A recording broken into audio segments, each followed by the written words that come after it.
Okay, today's session is going to be slightly very interesting. It has both from a hardware perspective, also the software, also the design principles, like what are the best things we're gonna hear, etc. We will try to understand all the different aspects one by one. So that's gonna be a quite interesting one. So going back to the first part, like why are we using Elasticsearch in a first hand, is for important reasons. One is for the obviously the scale. It can scale very well in the horizontal scalability mode, like adding more nodes to it, right? It can scale very well. That's obviously reason number one. And second reason is the speed. Compared to its competitors out there, right, or the other search engines there, it can get you the data in milliseconds. Whatever search queries you are hitting onto it, it's all the milliseconds part. And the third, but not the least, you have the concept of relevance or a concept of search engine. What I'm referring here, if you go to Google and type something called "Hey, restaurant near me," it is trying to get the restaurant which is near your locality or matching your taste and preferences. That is the whole idea, or the three reason why people are taking up Elasticsearch in first hand. Given that, now let's look into the aspects on like the search being foundation. We spoke about like it's used in multiple use cases, starting from Wikipedia, Graph search, and whatnot. And a very high level architecture. This is how the architecture would look like. You have the data coming from different sources. That will be like any machines or VMware or a data source. On top of it, you have a log stash or a file beat agent which collects the data and pushes into Elasticsearch, where they try to store, search, and analyze the content present in it, and they try to take it forward. And once the content is being stored or the document is being indexed, then you have a layer for visualization to visualize something on top of it to get the data here. And there are multiple flavors of Elasticsearch on like the way how it's getting deployed. One is the standalone or standalone mode, which is available both Windows, Linux, and all different flavors. And you also have the Elasticsearch Cloud, which is a SaaS-based application which you go and register to it, which comes from Elasticsearch itself. And then you have the managed service, which also comes in with AWS. Okay, just because that you guys have mentioned about AWS, right, I just want to touch base about one thing. So if you work with AWS or if you're Amazon shop, right, if you work with any sort of a search engine, they have two kind of a search being implemented here. They have something called open search. Not sure whether you heard about that. AWS Open Search is also a search engine which is kind of alternative or a equivalent of Elasticsearch. It's exactly the same in my opinion. The reason is there was a like little bit of riffle happened between AWS and Elasticsearch back then. Then what they did, they took the clone of the Elasticsearch repository. Then they started to work on top of it. Like even if you try to start or work with any feature, right, you will see all the features which you get to see in Amazon Open Search will be 98% will be identical to Elasticsearch because it both of them share the same code base, etc. So this is also one of the alternative if you wanted to work with the system. It is almost the same if you wanted to work with Elasticsearch as well as OpenSearch. When somebody searches OpenSearch, it's nothing but the Elasticsearch wrapper which is built by Amazon. That is all the difference, but it's all the pretty much thing you see, right? They also help you to manage from Elasticsearch or Sora workload to OpenSearch service because they want to cut the cost which they're paying for Elasticsearch. That's the whole idea, how they're able to make the money from the existing market here. So this is also one thing you can give a try. How it is so different, and if you wanted to see the pricing part, right? So price sensitive customers tend to use the Amazon Open Search. That's the cool part over here. Coming back to the document, and now we saw about the deployment. Now let's think about what is it requires to do a capacity planning. So if say the example in your company or manager or your team says that hey, we need to deploy Elasticsearch and we need to run in production. So this would be the requirement. You will have one line requirement will be given to you majority of the time. Or you might have sometimes if you're lucky, you will get a detailed document with all the information with the hey, these are the things, etc. But whenever you are given any task of that kind, even if there is existing doc or a new doc, then there's no information available here, right? You may have to think about a lot of parameters in choosing how do you do something to a proper capacity planning. If I have to put a simple term for capacity planning, if you decide to build a house, then you will be deciding, hey, I want to build a house within 6 months, and I want to have one story or two story, or I want to have a basement, and how many people are willing to come to stay my home. It's going to be a, say, a nuclear family, or it's going to be joint family.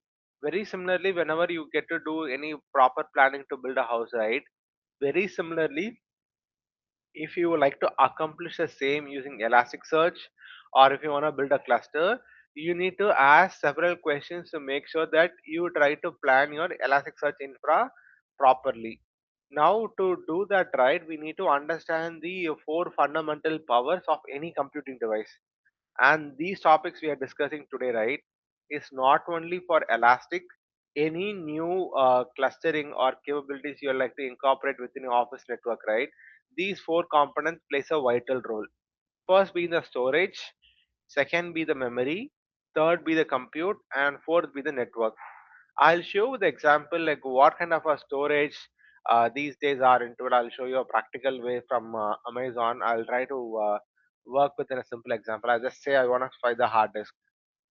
I'm just gonna hit the hard disk, and I'm gonna apply a very specific filter here. I'm gonna say that hey, I want to have a portable. I'm gonna say the internal hard disk for our simplicity, and I'm gonna also apply. Okay, let it be the internal hard disk. Just by the internal hard disk, right? If you notice the price point here, let me say I want to cap it from anywhere to 1.1 terabyte to 2 terabyte. Let me mark it over here.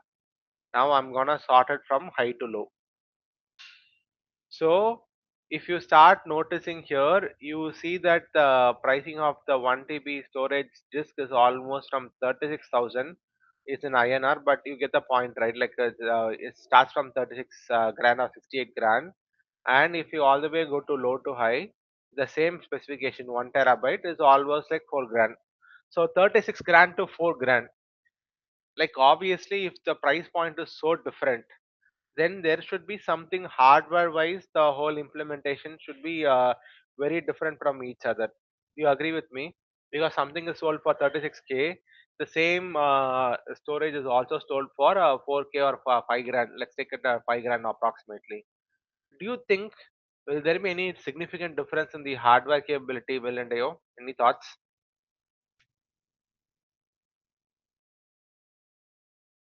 Will and Deo, can you hear me? Yeah, what's the question? Sorry. The question is, we are actually having hard disk price from 5K to 36K. What would be the difference between these two things? It's the same storage is all say almost same. Let's assume it's all 1 terabyte. And Hmm. why do you think cost difference is so significant? We have something like a lower ballpark of 5K and the upper bark of 36K. What could be the difference you think would have been the case? Storage wise, it's looking very much similar 1 terabyte. But if something is pricey or some it's very costly, right? There should be something so different from each other. Correct, right? So Yeah. how do you quantifiably measure that is what we're gonna see here. If you come all the way down, you see what the connectivity technology, how the connection is happening between the hard disk to your computer. And the next important part, you will see something called data transfer rate. You will see that hey, I'm able to transfer let me apply this filter here. Hmm. If you apply the filter, then now the base price itself is increasing to almost like 6K. If I'm keep adding more to it, right, obviously my price point is gonna be super expensive. The reason is when I'm trying to have a better read and write rate, or if I'm trying to make the form factor to be even more smaller, and if I want to make it, if you see right, what is the speed? It can write almost like a 5 GB per second per second. But if you check, look into the local part, right, I'll just open this silently here. Let's go to the lowest price point and let's try to understand the what is the read and write rate. And if you come on the part here,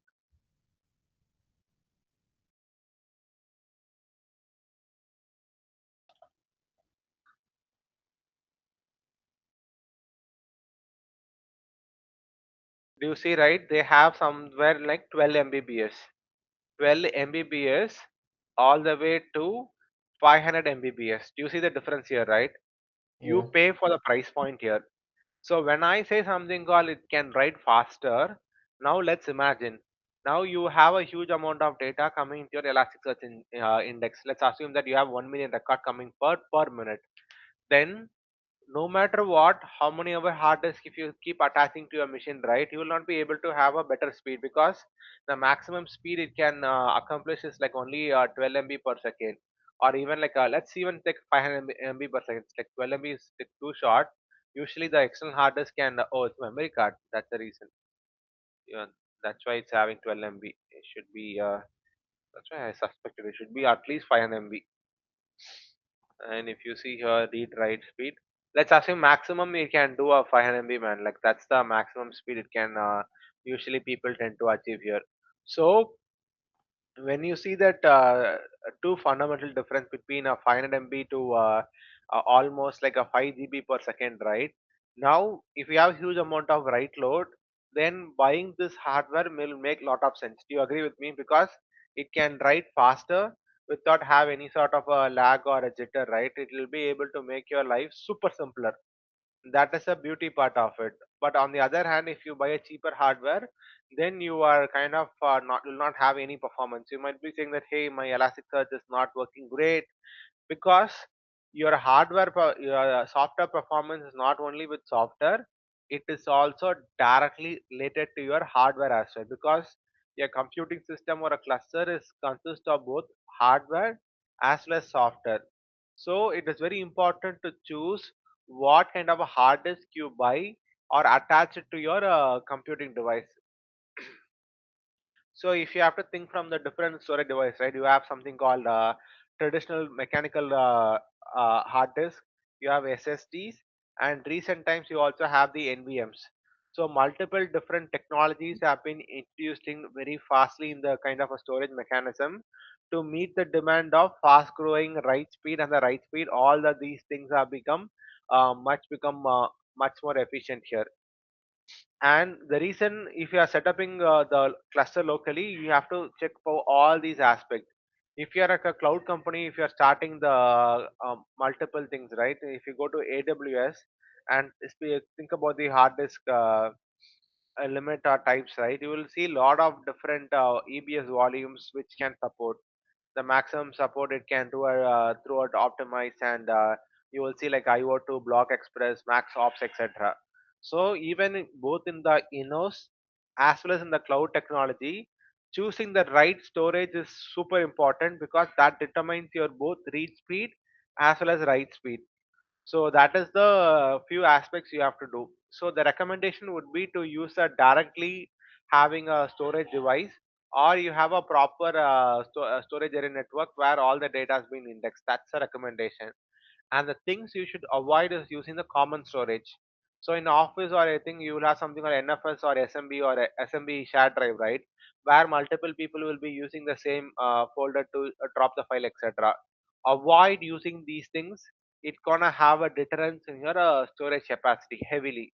So it's always recommended to choose right hardware to choose your storage mechanism. So if you have more money, get a better hard disk, and you will have the throughput will be super fast in your whole experience.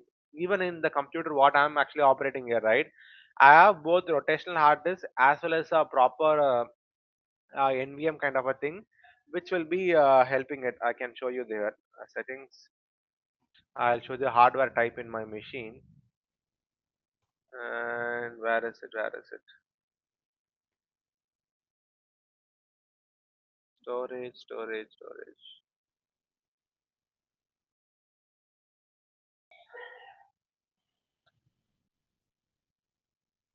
This usage analyzer. So I have like this like says as a different things. If you see here, right, I have like 150 GB of SSD in my machine, which is actually powering the whole system. So I have like multiple storage mechanism in my machine, which is powering my whole computer. I have both rotational hard disk as well as the other one. So if you want to try from the terminal to see what are the disks are available, you can type option called df -H. DF-H will try to give you the different hardwares are being mounted in your computer. It says that hey, I'm having this much of the things in my machine, etc. You will be able to have a better control what is available in which location. You'll be able to see it much more clearly as well as effectively here. So try playing with these things if you are using Linux machine to see what kind of hardware are you using, like what is the mechanism is all about. You're gonna get a better thing. Or LSBLK. This is also another device command which gives you like the exact thing: hard disk 1, hard disk 2, and hard disk 3. So these are the different storage thing I have here. So this all belongs to one single hard disk number 2 and hard disk number 3. NVM is all about the fastness of my computer, and this is where I have loaded my root of the machine or my operating system is running. So other places would be running the other thing like the normal storage mechanism. So you need to choose where you need to spend your hardware money. Coming back, the next important pillar is your memory, which we all know, the RAM of the whole world. So again, RAM is also depends on the several factor. If I say RAM, again let's try to filter by maybe 8 GB RAM. Much easier to filter 8 GB or 16 GB RAM single disk one.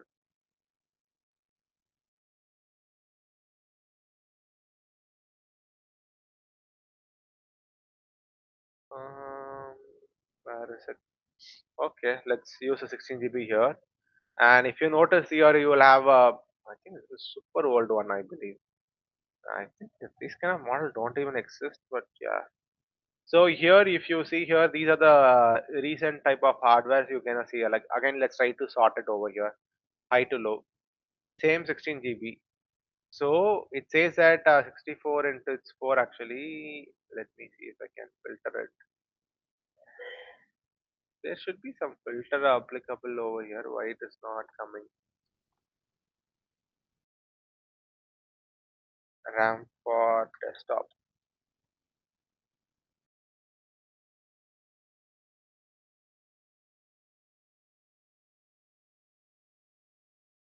And all the way from the filters are, let me see a different thing. It's actually not helping properly to apply the filter.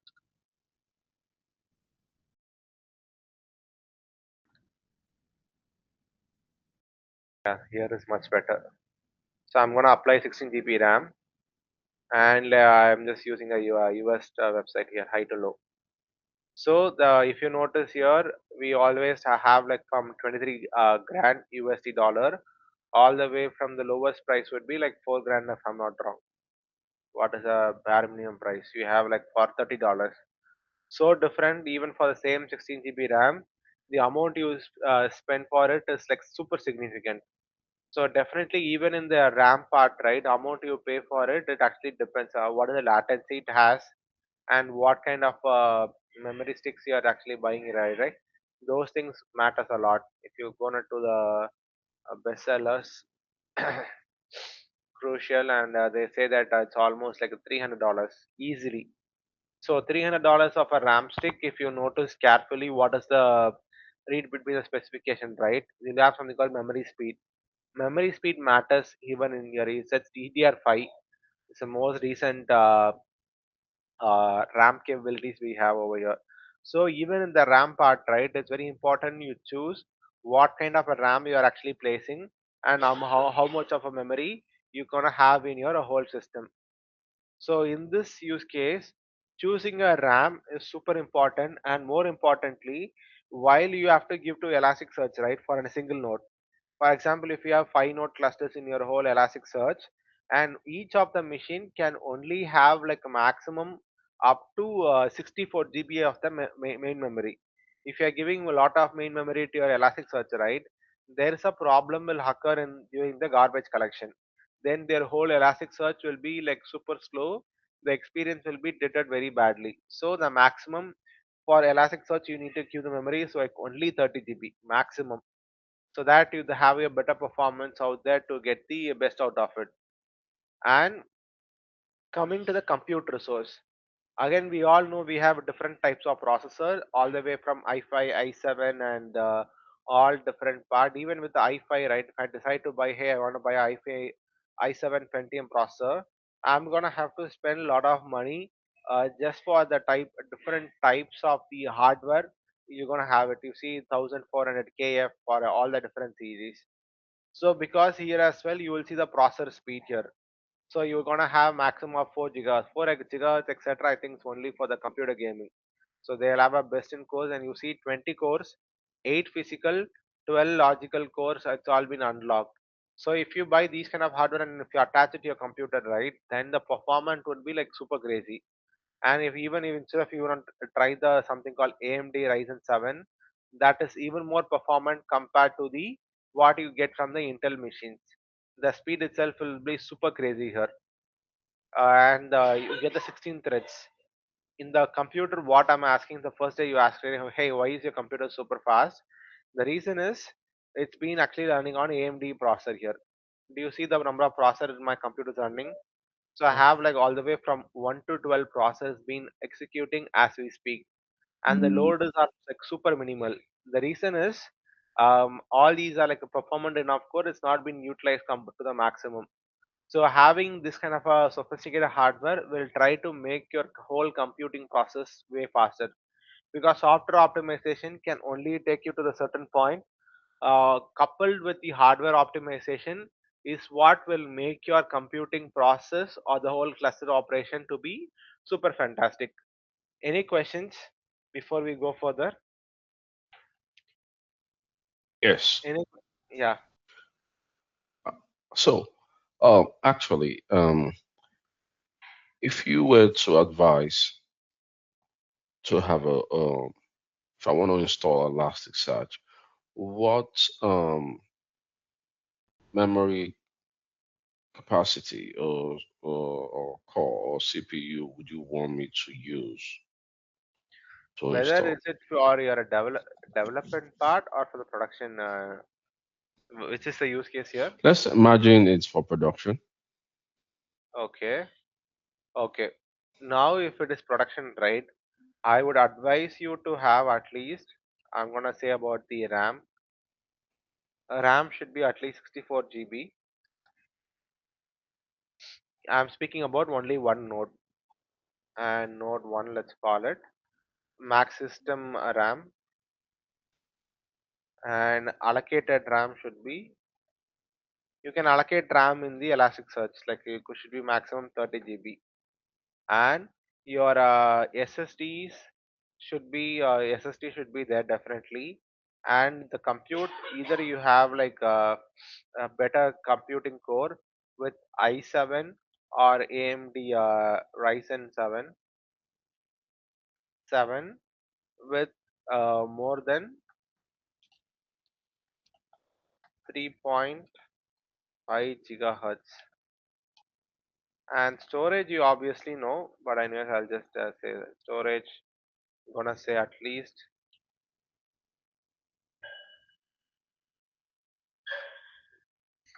500 GB.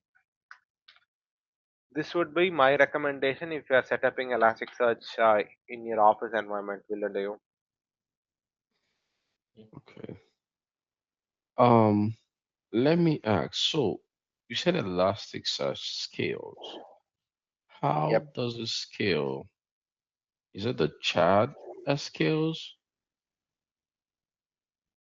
Okay, scaling means multiple definition depending upon the context here. When I referring scale here, right, I'll just give a simple example. For example, let's assume this node 1, right? Node 1 can handle 100 RPS, which is something called request per second. Request per second is what you will be able to handle in the node number 1. And your team says that, hey, I have a demand to I have to have a demand to handle a 300 RPS. Now increasing to a single computer is not be possible every other time. So what people usually do is they try to attach node 1, node 2, and node 3. So now all three nodes can handle more than 300 RPS per second. Does it make sense? This is what I was referring by the scaling part. If you add more node, it can handle, if you have more number of node, it can handle more amount of load request it can handle per second.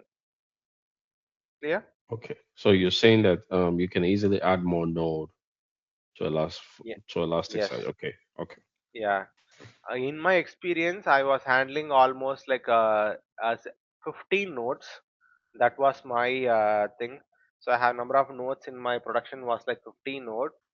Just on the data node alone, I'm referring here. Data node and the number of master node. Master always gonna be one node, nothing different, and we have also the indexer. So we are almost had like two master node for any failure as well.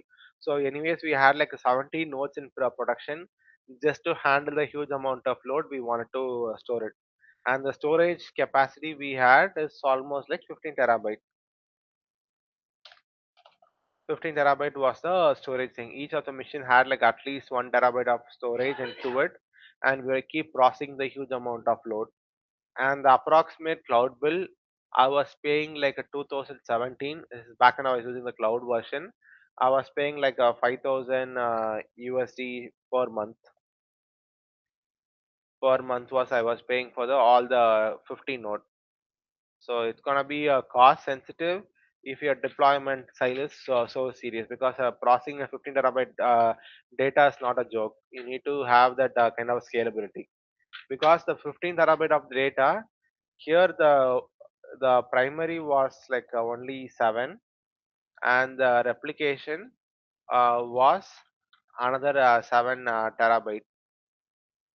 So we had 1 terabyte as a standby in case something messed up, right? We wanted to do it. And all these 15 terabyte data is only stored for 1 week. Stored for 1 week, and we were rotating the data or refreshing it very often. Refresh it often every week, so that we don't want to bloat up the whole storage mechanism. After the seventh day or eighth day gets started, the previous day data gets completely destroyed, so that we keep using all the 17 terabyte of worth of data as a 15 terabyte of data effectively in the cluster. No, in this video, I'm going to kind of go. Sorry, hello, is there a question? No, go ahead. What was the question? Sorry, come again. No, no questions. Go ahead. Sorry. Okay, okay. So this how the setup would look like, guys. So if it's gonna be a costly, I won't say costly. If company will know this. If you wanted to do a scaling, they'll be able to perform it. We are just speaking like few $1,000s, right? If you think about the average cost to deploy the Amazon search, right? Let's say if there is a public article available onto it. So let's the cost to maintain Amazon search for one region. So it's super expensive just to maintain the whole experience, how amount of compute, etc. They wanted to retrieve, etc. Cost to do. So you can actually do a capacity planning. How much I need to, you see, right? Compute, storage, data transfer, availability. So all the four different pillars we saw. Whenever you want to do any capacity planning, etc., these are the four important points you need to do. And next, many people tend to discard the network resource. Okay, let's try to understand what is network resource. For example, in your home, everybody would have having a router or a modem switch. And if you want to watch a movie, etc., right? Your data comes from your modem or a Wi-Fi signal on the other way, and you will be able to watch it. There is a, depending upon the modem or type of the cable you have in your home, speed is also matters, because for example, even you can have a huge water tank in your home or anywhere, right? If the pipe is so small, right, you will not be able to transfer huge amount of data. On the other hand, if the pipe is like super big enough to carry the water from place to place, right, then amount of water you can actually transfer from a place A to place B would be like a super humongous. So think about this pipeline. You have huge pipeline which can carry millions of gallons of water very easily.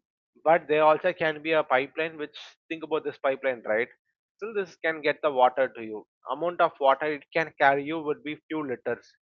So the network is also kind of very similar, depending upon like how much amount data if you like to transfer between one computer to another computer. It is very important that we understand how the medium is going to look like. The easiest way to understand is to think about the Ethernet cable, or the people call RJ45. RJ45 cable. These cables would be like on different colors which you might have been attached it or comes to the default thing, right? This is what a cable looks like. And you will see a different generation: cat 5, cat 6, cat 7, cat 8. For example, if I try cat 8 cable, right, just check the speed what's mentioned here: 40 gbps per second. Cat 6 cat 8 cable, 40 gbps. It's like almost like 40 GB you can transfer per second. On the other hand, if I buy a cat 6 cable, right, you just measure the speed here. the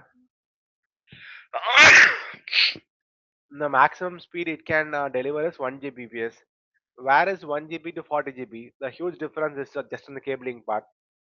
So if you want to have a better speed, make sure you have a better network card, also a network cable where you can try to communicate between systems faster. So if you think from a data center perspective, right, let's type on the data center perspective. And if you think about all that these different cables, right, these are the network cables in principle. So these cables not even will be on the RJ45. Sometimes they will be using fiber optics internally to have a even more faster speed. So this is the reason why the compute is super fast when we are trying to leverage something. But if you think, right, these are the fiber optics cable for sure. On the other hand, this would be Cat 6 or something a better. You see the thickness of the cable itself is so broader and thicker, so it can transfer more amount of data in a given point of time. So whenever you work with any sort of Elasticsearch capacity or capacity planning, think about all these four frameworks: storage, memory, and compute and the network. It's very important that we understand all these four aspects whenever you want to do a capacity planning onto it. Now coming to the different types of node we were discussing yesterday as well, right? If we have a data node, master, ingest, machine learning, and coordinator node. So each and every node will have the different resource requirement. Certain node will have a higher amount of storage, memory might be less or high compute, or likewise you'll have all different specifications. So this chart explains you, depending upon the node you select, the what kind of a storage you need to specify here. You're asking question, hey, how do I choose the hardware capability for my node or machine, right? So this can be a cheat sheet kind of a thing to decide where you need to spend more money for each and every node. For example, if I want to invest on data node or more, right, I need to have a very good storage mechanism, very good memory, computer super high, network is okay because the storage is the key part. On the other hand, you think about the ingest node. Ingest node is what you get the data from one place, you need to transfer it. And if you look on to the part, right, it's doing heavy computation for you, so the compute is very high. On the other hand, if you look at the machine learning node, storage is very minimal, network is very minimal, but memory and compute is has to be super extreme, because you have to have a better compute power and memory to process huge amount of data. So these are the some of the best practices you need to follow when you try to develop the instance altogether. Now we are operating at the node level. Now we will operate or go to the furthermost on the data operations. On the data operations point, we will think about like 1 second, guys. I'm just getting a phone call. 1 second. So let's think about the four fundamental operations, the CRUD operations which we are discussing in first class, right?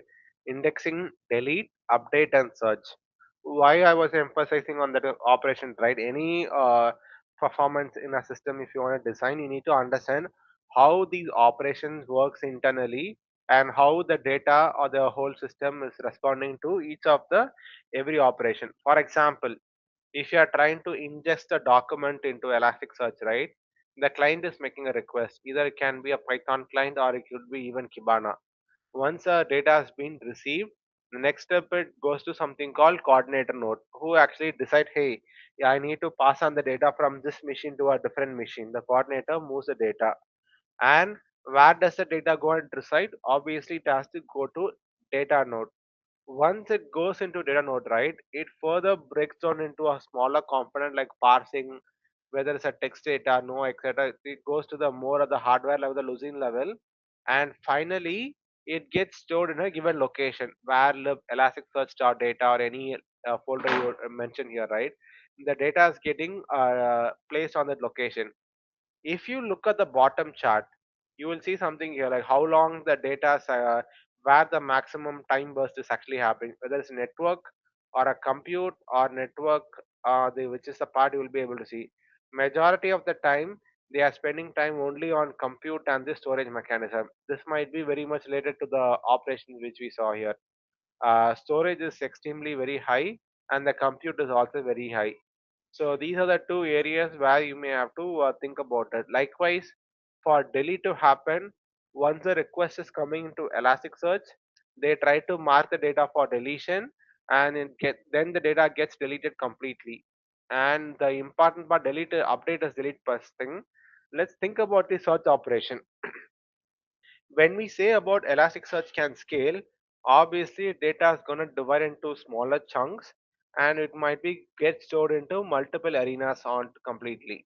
So when request comes in, it goes to the coordinator node, and then the data is actually split across all the different node 1, node 2, node 3, node 4, etc. So when a master node or coordinator node, hey, give me all the information about a car, it goes and speak with all the different node available in the cluster and returns the data and push it back to the coordinator node, so that we stitch the data all which are being scattered around, which is being stitched together, and once the data has been stitched together, it's been sent back to the user. So that is how the whole experience of starting from the search indexing all the way to searching whole system exists here. If you notice here, majority of the time it's been spent on compute and the storage, because you need to get the data from the storage device and you need to process the data to stitch it back. So majority of the time is being spent on this part. So whenever if you notice any latency on a system performance, you can either improve your network or memory or compute storage, you can tend to increase it one by one. So that is all the whole experience would look like when you want to do over here. And this is example of very use case. If you have an index heavy use cases, then the logging part. Then if you wanted to search like a Netflix or a Amazon thing, right, then there's a search heavy. Update heavy is a caching, while hybrid would be a transaction search. Depending upon the use case, you will be able to decide like which is the operation you need to favor a lot, whether you have to favor the index operation, whether you need to favor the search or update or multiple operation. It all depends upon this given use case. Clear?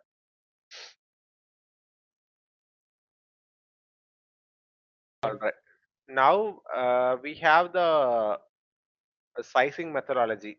So the sizing methodology is very important when you want to do a capacity planning. For example, if somebody says that, hey, now we spoke about, hey, we need to buy better hardware, storage, memory, CPU, and network.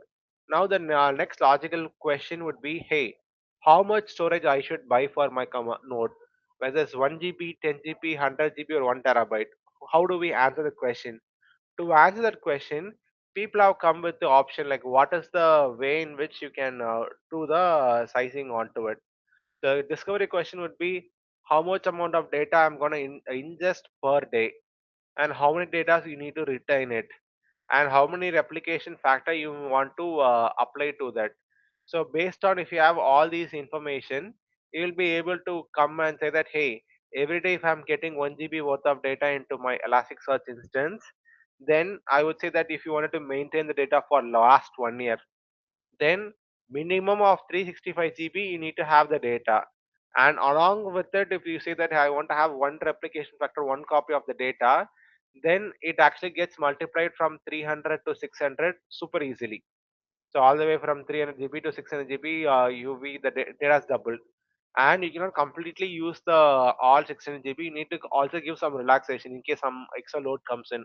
So we have to leave another 15% to avoid any sort of outage, and another 5% for any sort of background activity or operating system. So just to store 300 GB worth of data, you need to have, or you need to buy 1 terabyte of storage to handle the huge amount of load. So you just have to do the computation, the raw data, days to retain, and how many replication. If you have answered these two things, you will be able to say that, hey, I need to do all these part onto it. And then if you want to think about the search operation, how many requests are we expecting from the user? So if you think like websites like Netflix, right? Minimum there might be hitting like 10,000 requests per second or even 1 million requests per second, depending upon like the load they may anticipate. During peak season, the load will be even more higher. So the question is what is the load you're expecting? And based on that, the average response millisecond you like to approach. You will be able to decide like how many CPU cores you wanted to place, etc. Having all these number, if you try to deploy it right, you will be able to effectively choose what is the storage mechanism I need to buy, and take it from that point. And this can be very much helpful if you are using cloud version, right? Because cloud always come with the cost association. You cannot keep buying more expensive hardware just because I said, right, hey, Hari has said that we need to buy expensive hardware, but your IT department team will say that, hey, the maximum budget we can give you only $1,000 or $2,000. Then you need to figure out the what is the best way to place the data so that your customers are not getting affected by that. So one easier thought process, right? Let's assume that you are using a banking service, and if you are to check your account balance, right, or have any transaction statement, what is a frequent time range you will be always deploying? You might be doing it last 1 week or last month or maximum last 3 months. You'll not be interested to see last 1 year of worth of data or last year's worth of data. So this is where people deploy a critical or a clever strategy here. Any recent data, they keep it in a very high performance machine, which can answer the data super fast. Anything older than 3 to 6 months, they keep it in the warm node. Anything on like more than a year, right, they usually put it on the frozen node. So this is how people tend to buy the storage mechanism accordingly to manage their physical demand to satisfy in their computing load.